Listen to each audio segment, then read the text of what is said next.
America, the land of the free, because of the brave. We celebrate our heroes every Memorial Day. But what happens when a neighborhood HOA decides your fallen soldier brother's tribute is a nuisance?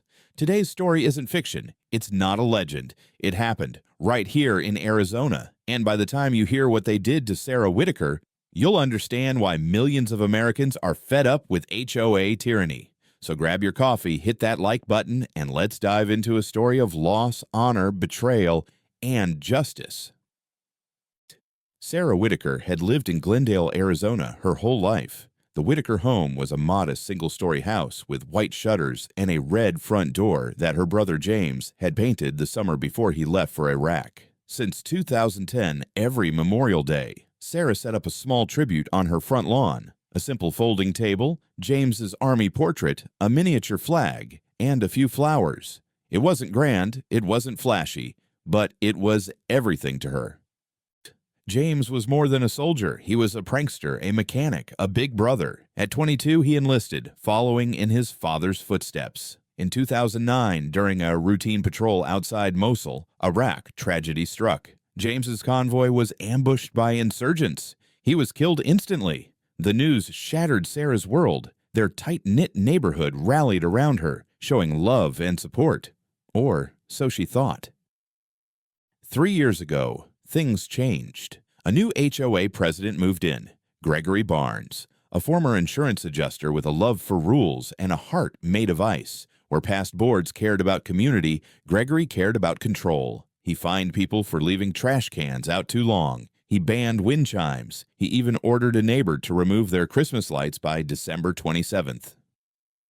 On May 25, 2025, Sarah woke to find a letter taped to her front door. Official HOA letterhead. It read, "Dear Ms. Whitaker, your unauthorized display constitutes a visual nuisance and must be removed by sundown. Failure to comply will result in daily fines."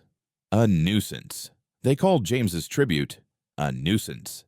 Sarah did what any proud sister would do. She refused. She posted the letter online with the caption, "They called my brother's memorial a nuisance. What would you do?" Within hours, the post exploded. Thousands of comments, veterans, Gold Star families, neighbors, the entire town rallied behind her. By sunset, Sarah's front yard was covered with small American flags. Neighbors started leaving bouquets. Some veterans in the neighborhood stood silently in salute beside James's photo. Even Mr. Walters, an 84-year-old World War II vet from 3 houses down, limped over with his cane to pay respects. He said softly, "They can take their rules and shove them. Your brother earned this." Gregory Barnes, watching from his window, was furious. He stormed over to Sarah's house, HOA clipboard in hand. "This is a clear violation of the community guidelines," he barked. But this time, the crowd wasn't having it. A group of veterans stepped forward. A burly man in a Marine Corps cap growled, "Touch that tribute, and you'll have to go through us." Local news picked up the story. Then a national veterans group shared Sarah's post. Within hours, it went viral. HOA calls Soldiers Memorial a nuisance, headlined everywhere. People across the country changed their profile pictures to James's photo. Hashtags like #Justice for James and #Stop HOA Abuse trended on Twitter. By the next morning, a local attorney, Melissa Grant, herself a Gold Star widow, offered to represent Sarah for free. She filed an injunction against the HOA, citing violations of Arizona's Veterans Memorial Protections Law. A rally was planned for Memorial Day morning right outside the HOA office. Memorial Day arrived. Hundreds gathered on Sarah's lawn and outside the HOA office. TV crews, veterans, Gold Star families. Gregory Barnes showed up looking rattled. When asked for comment, he muttered, "I was just enforcing the rules." The crowd booed, and that's when Mr. Walters stepped forward. He removed his veteran's cap, stared Gregory in the eye, and said, "Son, you don't deserve to call yourself an American." The crowd roared.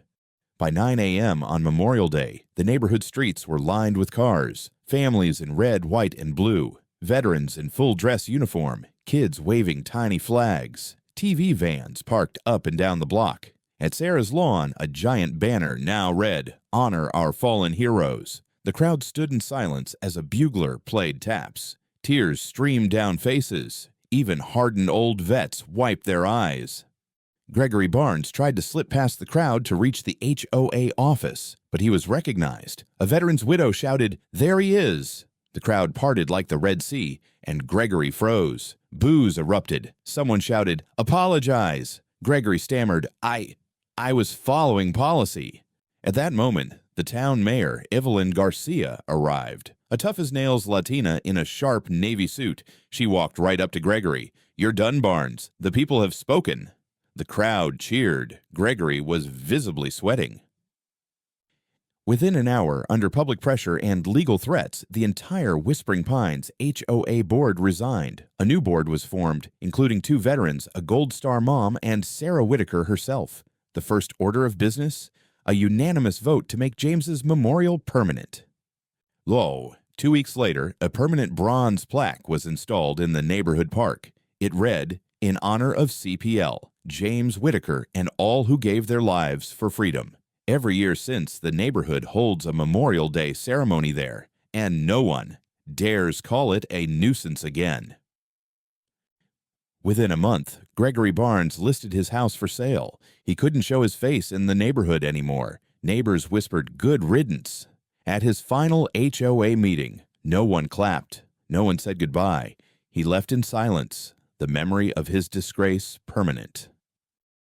With Gregory gone and the memorial safe, Sarah finally felt peace. Every evening, she'd visit the park, sit by her brother's plaque, and talk to him. Sometimes veterans joined her, sometimes strangers. Everyone had a story, and now a place to tell it.